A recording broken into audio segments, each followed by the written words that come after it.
দুটি চোখ আছে বলে এই সুন্দর পৃথিবী দেখতে পাই। চোখ দুটি না থাকলে পৃথিবী অন্ধকার, মা দেখতে পাবো না, কোরআন দেখতে পাবো না, পৃথিবী দেখতে পাবো না, বাপ দেখতে পাবো না, সন্তান দেখতে পাবো না, দুনিয়াটা মিথ্যা হয়ে যাবে, ঠিক কিনা?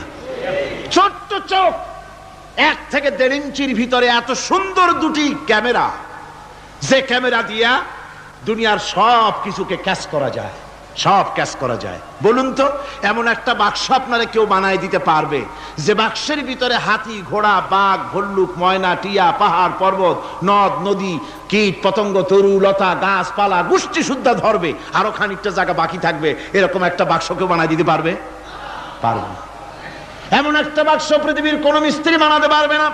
কিন্তু আল্লাহ রাব্বুল আলামিন আপনার আমার কপালের নিচে 1 থেকে 1.5 ইঞ্চির ভিতরে এমন 2টা ফিল্ম বক্স তৈরি করে দিয়েছেন, যা দিয়ে তাকাবেন আপনি কোটি কোটি মানুষ দেখবেন, পাহাড় দেখবেন, সমুদ্র দেখবেন, সূর্য দেখবেন, চন্দ্র দেখবেন।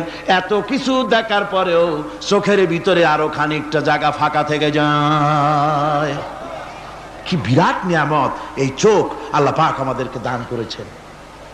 এই চোখকে হেফাজতের জন্য আবার চোখের উপরে সানসেট তুলে দেওয়া আছে। সানসেট ভুরু, আল্লাহ ভুরু লাগায় দিয়েছেন, নিচে একটু হাড় জায়গায় দিয়েছেন, উপরে সানসেট, ভেতরে চোখ, যাতে করে বল এসে লাগলে পরে চোখটা গলে না যায়, আছাড় খেলে পরে চোখটা গলে না যায়।